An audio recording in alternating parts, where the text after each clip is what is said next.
to talk. I love sharing my ideas. So, do you want to tell me a little bit about what made you ask and what was on your mind? Well, your posts, um, they the majority of them I agree with. The others are just kind of interesting. I said, okay, that's a great perspective. And um, but the things that you were saying uh, align with many of the things that I believe because what you were saying regarding the practical aspects of being a good singer resonated with me because I work with uh, from young singers to I have two singers who are in their 50s and and I only work with active singers now because beginners tend to fry my nerves.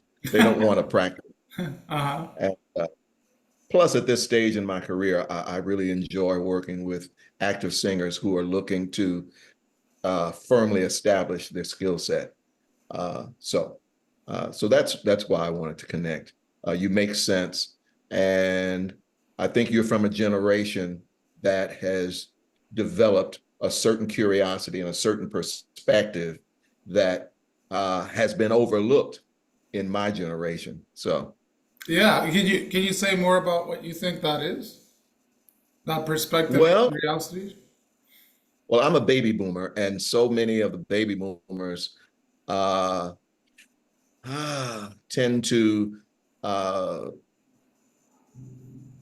not hold on to, not adhere to uh, new and developing concepts, some which are has been established, but really allow the student to control the lesson rather than the student being encouraged to develop skill sets that they're not acquainted with at the moment. Right. And I'm the type of person where I was not mentored the way I should have been as a youth.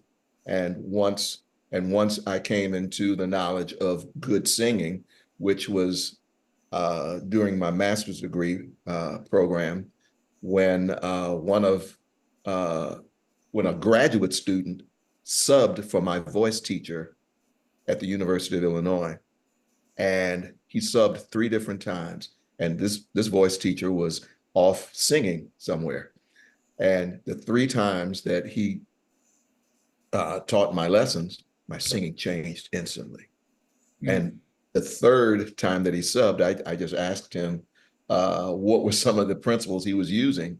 And he said, well, my teacher teaches that we need to sing healthy and we need to sing nature's way. I had never heard that before. And Professor Miller was his name. And so I contacted him after I completed the master's degree Mm. and studied with him for 3 years. And I had uh, no intention of teaching singers. I just wanted to understand my voice and how to correct vocal problems in the choral groups that I was conducting. In our vocal methods classes, especially as choral conducting students, we were never taught pedagogy. We were taught literature, Mm. study this literature and conduct this literature and that literature. But none of our vocal pedagogy master classes, well, when we had a master class from a singing uh, uh, a singing professional, we heard all those different pedagogical concepts. But in vocal pedagogy classes, we were just singing literature. And it wasn't until Bill Stone subbed for my lessons, and then I met his teacher, William Miller, that I was just enamored. And studying with him for 3 years totally changed my perspective. And so once singers who had these huge voices or diminutive voices came into my choir, I knew how to begin to work with them and develop confidence in the new skills they were learning. That's the most important thing. As a voice teacher, I discovered if you don't establish trust uh, in that very initial lesson, then that's something you're not going to get very far. They need to trust you and trust your ability. So anyway, that's a Yeah, long. I got it. So, thank you for sharing all that. I have a much better picture of what draws you to my teaching, and I'm gonna say you. I think you said the key word. You were enamored by the Yes, teacher. And I think if the student isn't enamored by the teacher's teaching, it's very difficult to communicate these ideas. So I find that students either are enamored by my ideas or not. And then yes, there are some in between. And I'm not one to try and convince somebody that's in between to yes, get enamored with me. So for me, this is just how I operate as an individual. Like I'm a very like if you like it, great. If you don't like it, great. And fortunately, there are a lot of people that yes, fortunately, there are a lot of people that like my style, or enough people. I don't know if a lot is the right word to help me sustain myself. As a teacher. So yes, I don't know. I think there's a lot of knowns and unknowns about what makes a student be enamored with us. But I do know that that's a prerequisite to like be a great teacher for them. And it sounds like, did you say what was his name? The one you were enamored by? William Miller. William. William Miller uh, captivated you. Yes. He piqued your interest, and then that's the trust that Well, you're yeah. talking about. Go ahead. Well, uh, well, his student Bill Stone, and then Bill Stone introduced me to Bill Miller. So anyway, uh, but just getting back to that, just a little nugget there.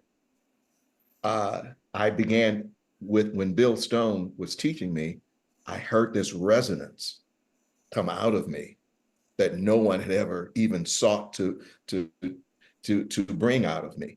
Hmm. And it was all in how he instructed me to breathe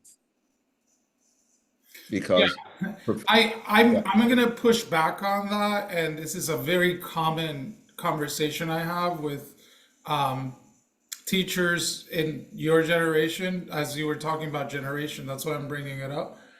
I see it differently. I wasn't there, and I didn't. I'm not you, and I'm not him, so I don't know what happened. But I do have a hypothesis yeah, that you felt resonance with the way he presented his teaching, and that yeah, made you have more resonance in your voice. right, I don't think it's the breathing. I think that's what a lot of us are saying and teaching, but I think you've noticed it's not a big part of mine. So if I am interested in what a teacher has to say, and that teacher is interested in what I have to say, my voice becomes more resonant. But if yeah, I'm a little apathetic to their teaching or understimulated or bored or not really on board, my voice becomes a little flatter because I think our voice reflects our state of being. And I think you were inspired by this teacher and your voice sounded more inspired. right. Well, maybe I should have said tension-free singing. Yeah, because when you were in engaging with him, he made you feel at ease because he was at ease with himself. Right, right. Yeah, but the other teachers that are more, analytical and in their head and trying to follow a curriculum so they don't get in trouble and making sure that I think we feel that because I think we singers are very sensitive. Yes, So, I'm sensitive to like your sensitivity to the environment and the awareness, and that's changing the way yes, I'm speaking a little faster, all right? Like when everything, I speak a little slower. So I think that's the intangible thing that teachers in my yeah. generation are more aware of. Well, one thing I discovered is singers, well, all performers are emotional beings, Right. and we have to connect to that aspect of their humanity. Uh, some are too emotional and some aren't emotional enough. Mhm. So Mhm. um, within the first 15 minutes of an initial lesson with someone, I have to really understand how they tick, how their brain functions, Yeah, and uh, and get a grasp of their learning style, right. because I have to adjust my teaching style to their learning style, Yes. and listen intently to what they're producing vocally, because my ears are my greatest tools. And being sensitive to their personality. And so I'm spinning 3 or 4 different plates initially, because once they've completed that first lesson, they should know that they should hear some result on some level. So Yeah, I believe that whatever skill set they bring, uh, we should make that the foundation of where we go. And I tell them throughout the course of lessons, what I tell you today, I may contradict tomorrow, yeah, because I had to attract you, and I had to touch on a thing that you could connect to. right. And once you've connected, then we can take the training wheels off the bike, and we can go a different direction. And that's all about acquiring this trust, Yeah, because they need to trust that I can hear something in them, and can take them somewhere, uh, and not have them learn tricks. yeah, So it's about exactly. skill and understanding the body and the brain. I'd say it's neuromuscular control, Yeah, and allowing the body to relax and just be. yeah, Yeah. yeah. And there are students that, hang on to every word you say, and there are students that goes one ear out the other and they forget. There are Yeah. students that try to hold you accountable. Yesterday you said this, or last week you said that. And other students don't remember a thing you said. And, I Yeah. have my students record their Absolutely. lessons so that they can listen. Some of them listen to it once a day, every day, or multiple times. That was the kind of student I was. And some of them don't listen at all, and some of them practice, and some of them don't. So Yes. at the end of the day, I just have them for that hour that they're with me. And in that hour, I'm just trying to reestablish that secure attachment, that Yeah. secure connection, that reliable, trustworthy teacher presence. That's like I think I'm like the father of their artistic soul, and I'm like being very present, and that nurtures them. And I think that's what they come for. Not so much the exercises and the pedagogy and the stuff. It's more just that feeling of having a stable, secure relationship, Yes. which is Yeah. not very common in today's world. And Yes. also, a lot of people don't have like a mentor like that. And I think that that's my role. Yes. Yeah. Um, what were some of the primary principles that you learned from your teachers about The just? one the one teacher that's my biggest influence is, I think, is similar to me. I'll let him speak for himself on that.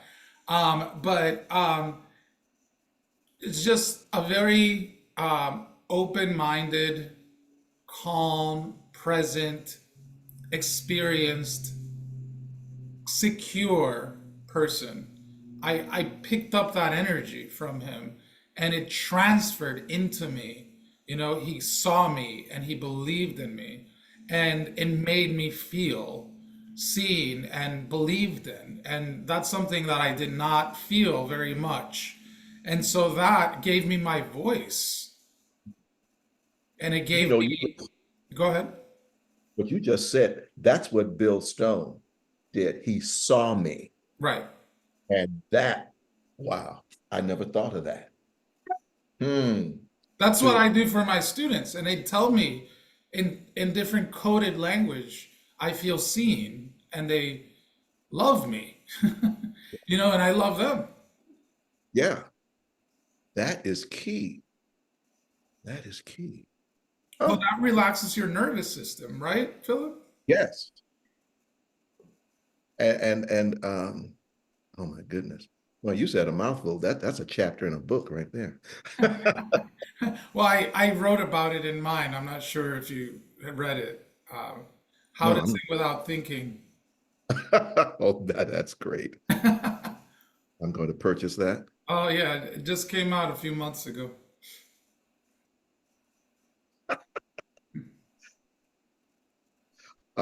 Nathan Gunn, uh, the opera singer, uh, Nathan studied with Mr. Miller, and his girlfriend, now his wife, studied with him as well. She studied under John Woosman, accompanist for a lot of different opera singers, and he taught her about how the art of accompanying. And so she came to Nathan's lessons with Mr. Miller to understand how Mr. Miller was teaching Nathan so that she could be an excellent accompanist for him. And so she accompanied my master's. Well, I had to do a master's degree recital before starting the doctoral program. And after the recital was done, that was the year that Nathan won the Met audition thing, the big one. Yeah, yeah. And he came to me afterwards uh, and said, Philip, the only uh, comment that I'll give you is become comfortable with the stage. Hmm. He said, you need to once you're comfortable there, and it's like driving a car after a while, you don't think about it, but you do think about it. It's happening. You understand the principles and you don't have to focus on them because they become innate. And he said, once you're out there and everything is innate, it'll fall into place with, and you'll understand how to correct problems immediately in the middle of a phrase, even. Right. And so, um, I agree with that. I don't want to, I want to be very careful with what I'm about to say because this is a conversation that's been in the media for a bit. And I don't want to be lumped in with the media talking points. yes, So I'm prefacing this so that people pay nuanced attention to what I'm going to say. Um, there's this talk about white supremacy, and this yes, talk about implicit bias, and this talk about I'm half Dominican, which informs my teaching. So I'm Latino, and my dad half Latino, half Jewish. I can see you're a man of color, so I consider myself a person. I consider myself a person of color, and I had the experience like going to college here with other like Caucasian kids. I can't tell if it's the chicken or the egg because I'm white passing, so I don't want to use the POC card. But I do want to say, for me, it felt like I had to work 10 times harder yeah, than my classmates to get, you know, this far. yes. And they would work 10 times less hard and get way farther. I don't I don't know that I agree fully with the privilege conversation. I don't know enough about it. That's not what I'm trying to say. But I would imagine in a culture that is dominated by European white men that for you it felt harder. You probably felt not Oh, yeah, as is that right? absolutely. Yeah. And so for somebody to say to you, just get comfortable with the stage and dismiss all of these like racial biases and like things that could be going on that maybe make you feel more tense, it's easier said than done. So I was told similar things, but I had just gotten off the plane from the Dominican Republic to go to college, and my professors were saying to me that I couldn't play, the leading white man because I had a thick accent. Mind you, I sounded just like I do now. So I'm not using the race card solely, but I do think that it does change the experience. And I think that it's different. It's harder for you to relax in that kind of environment and for me to relax in certain kinds of environment because I'm not as like familiar with it and I'm not feeling as welcome in there. Whether that's in my head or it's actually real, that's a different conversation. But I do think it's harder sometimes for us to relax. Do you know what I'm saying? I perhaps I don't know how I expressed that, but what he said to me caused me to relax because it was it was it was coming from someone who had trained to become successful in at that particular time in his life, and he saw that, and and I appreciated that because his wife, oh my God, Julie, what a beast. So you felt embraced. Yes. See, I didn't feel embraced in college, so I think that I understand now what you're saying. So that wasn't an issue Oh, for you, huh? yeah, I was not embraced in the program. It was persons like Nathan, who and his wife, who really helped me to stay calm and even tempered in the process without dealing with race, but being sensitive to the systems that were oppressing me at times. And when Julie and I practiced, it was like mm, it was a glorious experience. That's great because it sounds like you transcended all that stuff. Yeah, They transcended that and spoke directly to your essence and to what's universal in all humans.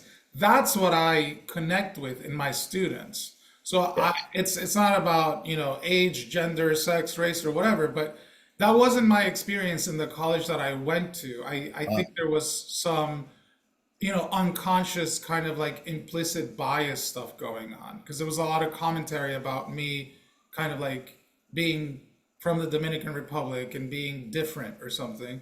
But I think I was more qualified than some of the people that were getting roles, and I think it was because of that implicit bias stuff. And I oh do yeah, think there's a disparity sometimes in the way that this is done.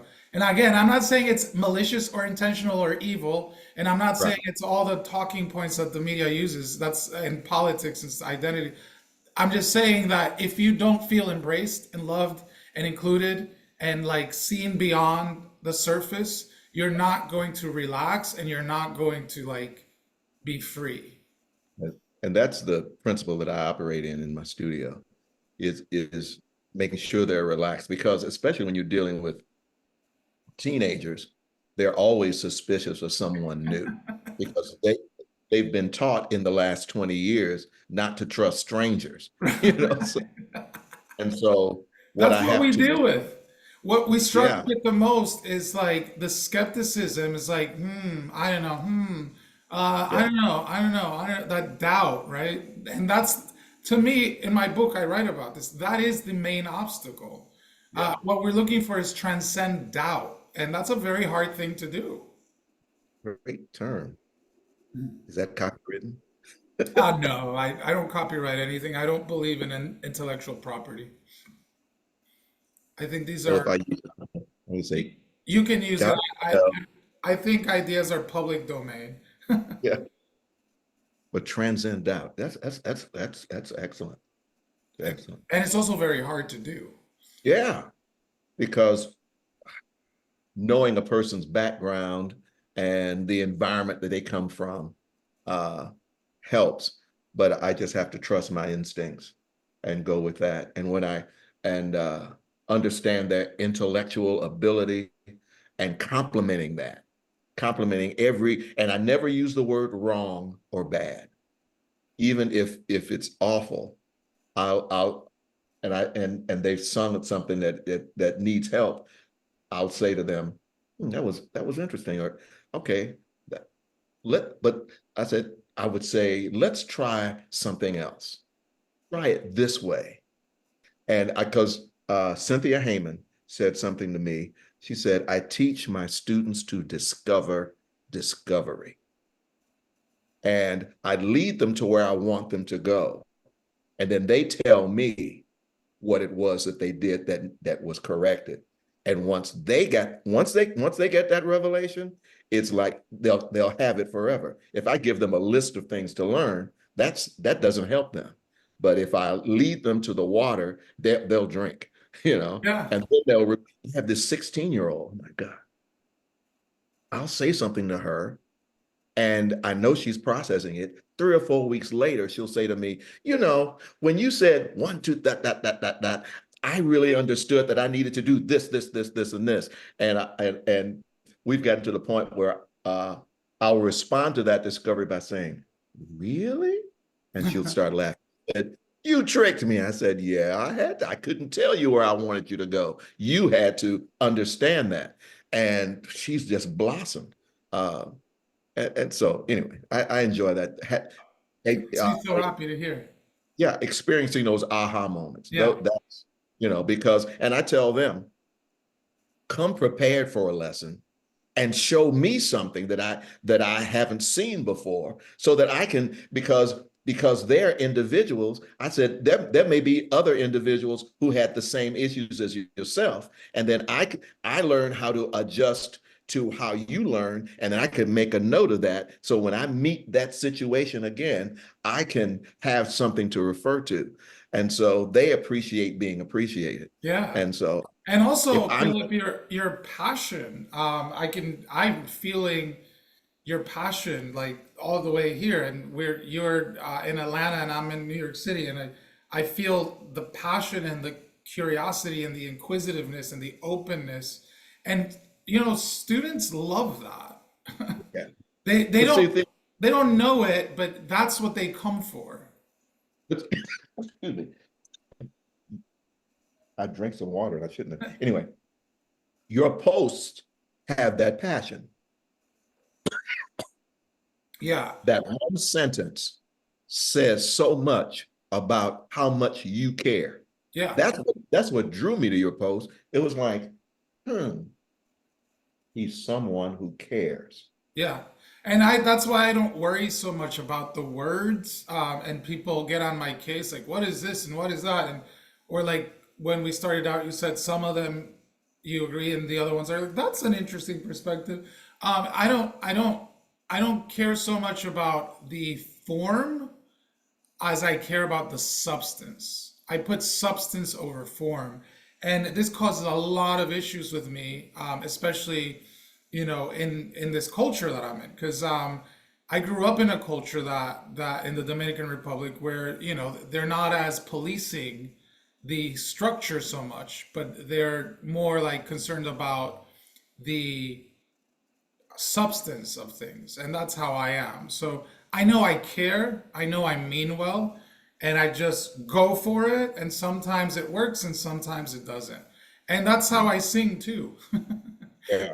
I'm not worried about being right Hmm. at all. I'm worried about caring, Yes. which is very different. I like that. I'm also not worried about pleasing people. I'm worried I'm worried about making an impact.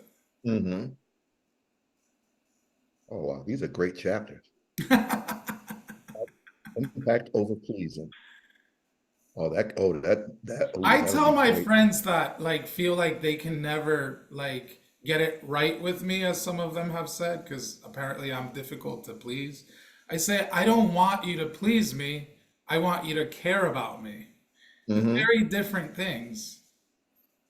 Wow. You've described your personality. Wow. In just that one statement. Because I was about to say to you, I would, it would be great to meet your parents, because I find that people who are as articulate about how they think had some type of nurturing from both parents, and it's like the slogan, the apple doesn't fall far from the tree. And Yeah, well, so, I'll tell you the truth though. That's very nice, and I love my parents, but I think that my parent that nurtured this in me was my voice teacher. oh, okay. I give him the credit for my articulate capacity to Okay. express myself succinctly and precisely. Ooh, I would not give that to my biological mom or dad, not to take anything away, but I don't think I got that directly from them. I think I got this from my voice teacher. okay. I think he's the I, father of my artistic soul. And I feel Oh, like that is what I am to my students. wow. Succinct, concise. Oh, wow. You give me a great list of chapters. I love that.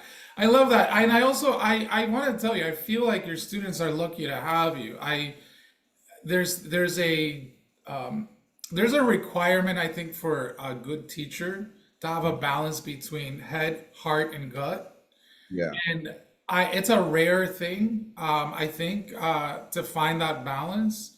But when I'm in your presence and when I'm listening to you, I can see a lot of that.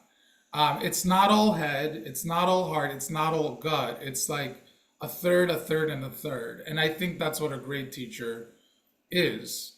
Someone that's balancing out these three places from which we like experience and perceive and teach and listen. And I feel that from you. Well, thank you. You said something in one of your posts that Mr. Miller expressed to me in different words. Because in one of my lessons, I said, well, my falsetto, and he was at the piano and he just hit the keys. He was 83 years old. And I'll give his voice. He said, Mr. Rogers, there's nothing false about the voice. I like And this he guy. never used head, chest, he never said any of that. He just worked from the bottom to the top, from the top to the bottom, and was just nurturing. And those 3 years, I felt like I was stripped and relieved of concepts that I thought were correct. And he just really, point by point by point, nurtured true things. And uh, once I was done, and well, I could go on different stories, but once I began to internalize all of that and began to teach students just as a pastime, I said, oh, I love doing that. And so once I left the classroom, I began to uh, focus more precisely on working with these singers. In fact, and one thing I learned, this is a total aside, I tend to go off on tangents. And I tell my students, if I go off on a tangent, say, Doc, come back to reality. Well, But I once, mean, I'm glad you do because that's what it's one of the skill sets or requirements for a voice teacher yeah, to go on tangents. I'm very tangential too. yeah. And so, um, That's a good thing, Philip. It's a good thing because it gives people a break from like being in a tunnel. You, yes. yeah, and that's a very healthy thing. And it works for me because um, if we're in an intense lesson and they're working on something and I go off on a tangent, they have time to just relax and let what I said to them and let what they had just learned soak into their being. Yeah, And sometimes I'll just change the subject yeah. in purposely just so they could process what I said. And I said, okay, let's go back to what we were working on. You're And a great teacher. oh, thanks. And I'll tell them the reason I changed course is I wanted you to think about what we just did. Because if we had kept going, it would have been too much information. It could have been information overload. Right. And they, We can even though flood they, them. yeah, even though they're recording the lesson, I needed for them. I learned different composers. Robert Owens, an African American composer who lived in Germany for years, uh, he would use a full measure uh, fermata rest Uh-huh. as he's interpreting poetry. And he said, I want, he says, I want the audience to think about the phrase they just heard. And he'll give you the silence and then he'll continue. Yeah, And it's becoming rarer, less and less, and less time to process, and just everything faster. It's really sad. I have periods of silence and quiet in my lessons, and sometimes my student will get a little anxious, and I will like kind of just breathe with them. It's important because I mean, rest and silence is we need to learn how to do that as singers. That's a huge part of music. It's not just phonation. Sometimes it's just being quiet. Yeah. And Now there's a the quote. audience can feel. They can Yes. feel. They can feel Yeah. if a silence is awkward or if a Yeah. silence is like uncomfortable. So we want to learn how to make comfortable silence. Yeah. In a choral work, Randall Thompson's Alleluia, when I'm conducting that, when we come to the end where the choir is singing, Alleluia, Alleluia,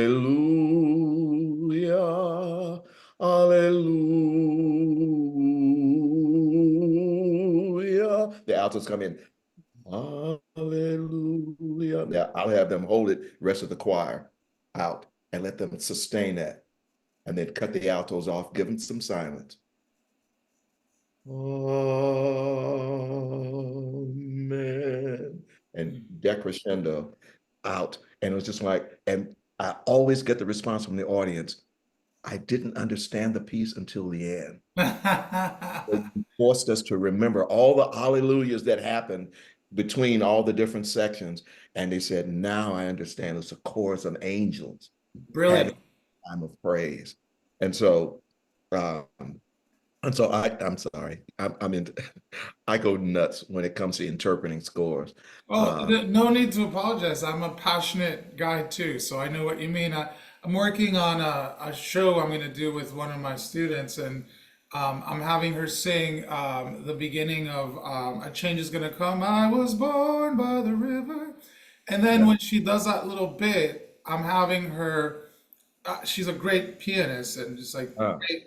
I'm having her stop the piano, stop the singing, and count to 10 in her head before she starts the next song. And, it's uh, difficult for her. But I just want the audience to be like, what's going on? What's going to happen? yeah, I find that very effective in communicating with people to yeah, have moments of silence. But, in a medium like this, where we're like talking for people to hear, that would be awkward. And on the radio, it's awkward. And on TV, it's awkward. But that's where people spend most of their time, like digesting media. It's like there's no breaks. yeah. But in reality, there's a lot of breaks. And I think we have to learn how to bring that back because I think we're going to go nuts if it's always noise, noise, noise, noise, noise. Right. Well, one of the key principles that I've learned over the last few years, especially since COVID, and I've been drilling that into my students, is that there's a difference between singing to people and for people. Right. When we sing to them, we're doing this. You need to hear this. When we're singing for them, it's heart to heart. I think I mentioned that in one of our communications, where it's heart to heart. You're dealing human to human. And when we become the music, when we become the story, we understand that that similar story is sitting throughout the audience. And when we sing their story, they decompress. Art, I think one of the duties of a great soloist is to be a psychologist in disguise. You I take them agree. to an arc in a concert, and then you slowly bring them to a landing. And all the CEOs, attorneys, doctors, mothers, fathers, angry parents at one another who have come there with all of this baggage, you are the calming force, the calming source for them, where they can leave and say, damn, that was good. Yeah. You know? I could not be more in agreement with you. I believe that's what it is. I think that a singer is I guess, art therapist or Yeah. something. Yeah, yeah. That I believe that. And I believe, for me, I've done psychotherapy and voice lessons, and I think for singers like myself, voice lessons can be just as helpful and in some cases even more than psychotherapy. And I think that I had so many voice lessons that it really rounded me out as a person and it made my nervous system calm down. I used to be very insecure and I never felt like I belonged anywhere because I was such a sensitive singer. And Yeah. I felt like kids were so rough and the world was so rough. So when I found my first voice teacher and then second voice teacher, third voice teacher, I finally felt like I had someone that could understand me and where I could see myself in. And I'm not surprised that I became a voice teacher because those were the people that I felt gave me that feeling of belonging. And like talking to you, I feel like I'm talking to somebody that I've known all my life.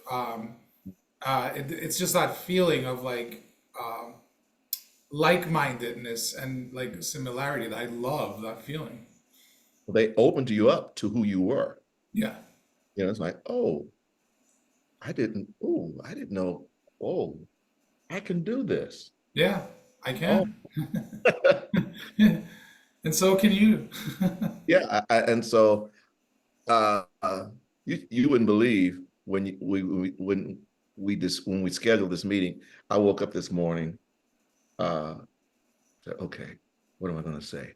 Okay, because I don't know this person. I don't, and I said, because that's just how I function. Yeah. You know, Yeah. mornings are my assessment. My brain just goes Uh-huh. into Uh-huh. automatic overdrive.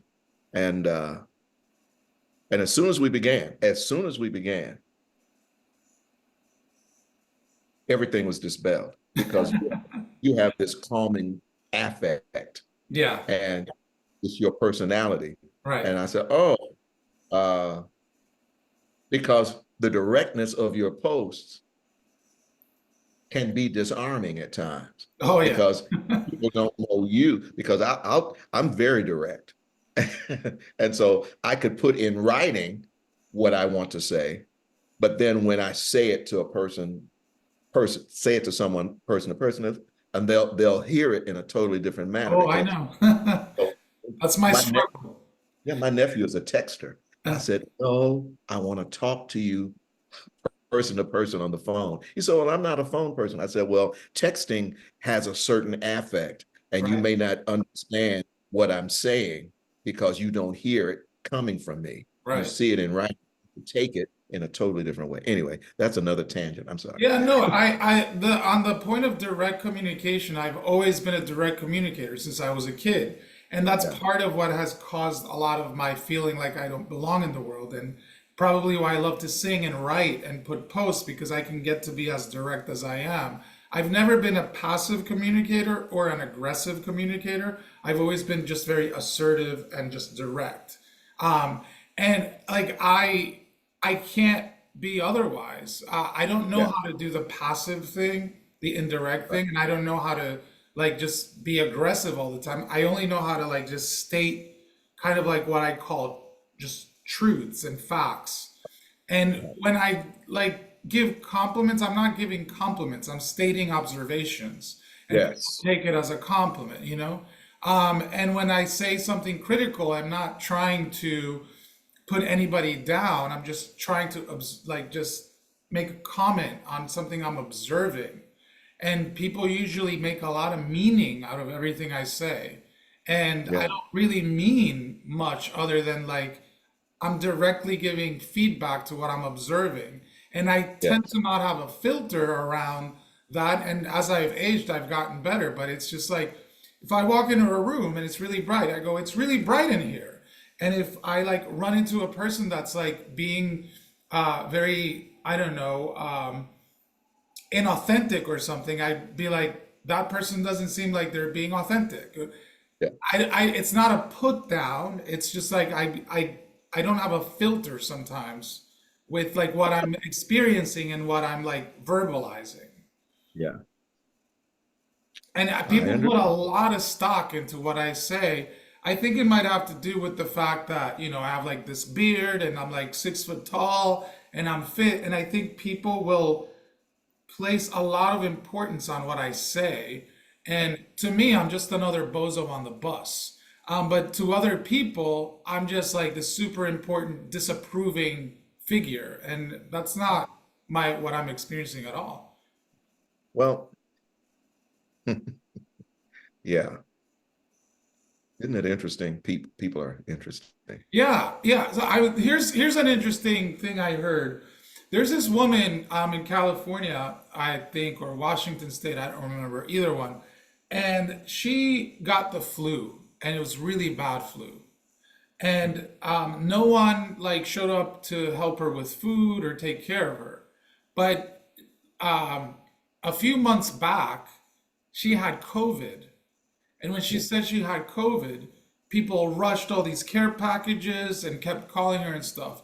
So the flu is like no big deal. It's just a flu. It's been around forever. COVID, oh my God, let's help. But her flu was worse, her symptoms, than her COVID. And people didn't think she needed help because she had the flu. So people are interesting because they have all of these like coded ways of understanding reality that Right. are very, for me personally, confusing because I don't, people assume, for example, that like I don't have any problems because like I'm, a teacher and because they perceive me to be doing well and they consider me young and attractive. So I don't have the right to complain about anything and I Right. don't have any issues in my life. My life is perfect. A lot of my students think that about me. And I understand that it's a social dynamic thing, but it can be problematic if we don't understand that that's a fantasy. Right. Well, one thing I've just learned in life is don't assume, ask. Yes. Sometimes it's difficult to do that, but and I've discovered that once I ask, the person that I'm asking thanks me and said, "Thank you for it, at least caring." Yeah. Yeah. Yeah. So Well, like you thought my mom and dad taught me this way of expressing myself, and that makes sense to me. They gave me a starting point, but yeah. I had a lot of issues with my mom and my dad, a lot, like, Uh, and they had issues with each other. And so, I come from divorced parents. The home was broken, and I wanted them to always be together, but they had their differences. And I was, I guess an adult child of divorced parents, and I was very frustrated by the fact that my parents couldn't make their marriage work. And in that quest, I was like, rebellious. I was like, I'm gonna be a superstar and I'm gonna show them that I'm gonna be a success and then I'm gonna get married and I'm gonna show them how to like do marriage. And in that process, I found my voice teacher, and when I came to him, I was very sad, very angry, very lonely, very rebellious. And he saw all of that, and he didn't say it, but he like just like really took care of this like angry, lost, angsty teenager. I was 19, I think. And that really, really, really like calmed me down and helped me. And I credit him. So in my book, in the thank yous, you'll see I credit my dad for being a great financial provider. I credit my mom for never failing to stimulate my soul. Just I was always wondering why she was the way she was. And then my voice teacher for being the father of my artistic soul. And then some other spiritual teachers that taught me how to like, speak well and all that kind of stuff. So you'll see that if you end up getting the book in the back, who these people are, because I think it takes a village to raise, a person. I think our voice teachers are kind of like part of the village, and they're kind of like our mentors when it comes to like expression. yeah. Wow, that's yeah. Because what we're doing is we get into those tender secret places with our students Yes, because we have to connect on those levels in yes, order for them to uh, surrender. yes, They have to surrender their will. yes, And and one thing that I learned along the way is, oh, Jerry Hadley uh, did a master class at U of I, and I had a recording of it, and I took notes and I underlined, underlined, underlined, underlined, underlined the word that he used was be, oh God, my brain is just going here.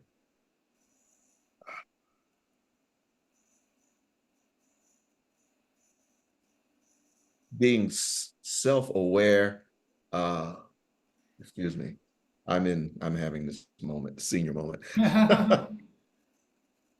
uh, Vulnerability. He said, if we're not vulnerable, the impact of what we're saying, that what we're saying doesn't have the impact that it should, because we owe the composer the respect of representing their music as authentically as possible. And we must become that character. We must become the music. Yeah, And the audience looks beyond us. And I tell my students all the time, the audience needs to see what you're saying. You yeah, know, their hearing eyes need to be open. yeah. Once they see that, you'll get this, Yeah. or you'll get, hold Well, on. I think that that also connects to like how much you as a person relates to the character. So Yes. maybe what was happening in college when I thought they were being, like prejudiced against me was that the the characters were more similar to the actors they were casting. I'm still really salty. There was an Italian, Sweet Charity. There's this villain. His name is Vittorio Vidal. He's Italian. And they gave it to, the same kid again, who I didn't think matched the role as well as I did. And I'm bitter about that 20 years later. Um, as well as other things, because I felt like I was a better fit for that role. But the director kept hiring the same person again and again and again, and I was very mad because I was like working so hard to like be given an opportunity, and then I was like, "This is a shoe-in. I look Italian. I know how to do the Italian accent. Like, my voice fits the role better." And still, that other guy got it. But the reason why I'm saying this is because sometimes for me to become the character is a shoe-in because the character is so similar to who I am as Gabriel Weiner. Sometimes it's a huge stretch. It's stuff that I can't relate to at all, that I've never been through myself, that I don't know, like, and then that requires a ton of imagination and life experience and empathy, and that becomes a lot harder. So I think the reason why I left musical theater was because I didn't want to play characters. I wanted to be myself. And that way I don't have to like work hard to become somebody else. And I think that is my brand. My brand is, who are you, Philip J. Rogers? Who am I, Gabriel Weiner? Who are you, first name and last name? And then how does that person sound? What does that person sing like? As opposed to like, how are you the mouthpiece for somebody else's experience? And that is, I think, the core of my teaching. It's like I help individuals find out who they individually and authentically are, which is why I'm so open about my history, because that is me telling you my character study about myself, and the subtext about my life. I don't have to like pretend to be somebody else. And my favorite thing is being myself. And that's why I'm so, I guess, transparent, because it feels good for me. You know, this is a thought that just came. I would love to come to New York and sit and have dinner with you and your friends, your tribe. Uh-huh. It's like to, I'd sit there and enjoy the It's an kind interesting bunch. of, I would imagine. Very Uh, diverse. Natalie Stutzman, uh, the contralto conductor, orchestra conductor, came to Atlanta, and she's now the music director of the Atlanta Symphony Orchestra. But she conducts the orchestra like she's conducting a choir.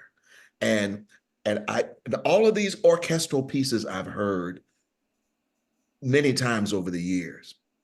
But being a singer, uh, she understands the requirement for the orchestra to respect the singer's voice so that the singer can be heard as a part of the entire process.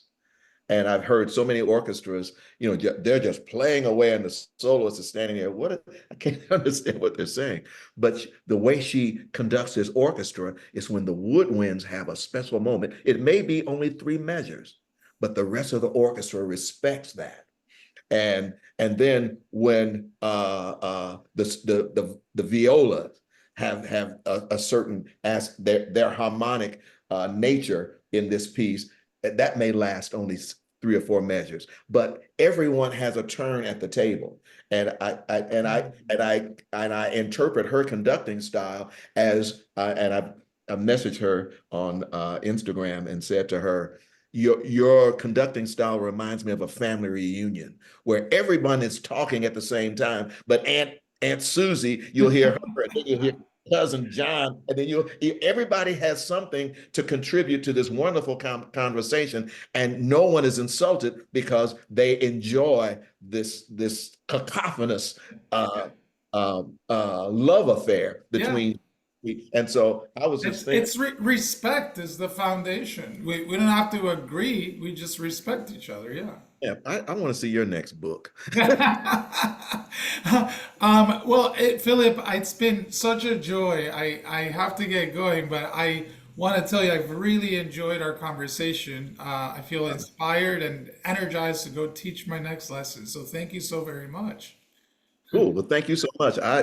I've got so many things written here. The last thing that I wrote was locate a life experience to relate to within the nature of the character that you're representing. Yeah. So, Yeah. uh, It helps that the human condition is universal. So yeah, that's why we can connect to any character, yeah. which is wonderful. I will Thank you also so be much. posting this video, so look out for that. Oh my I'll send you the God. link. Oh my God. Oh my God. Okay. Well, thank you. This has been a treat. This has Yeah, really been a for me too. Me all too. right. Well, have a great day. You too. Okay. Keep singing. Bye.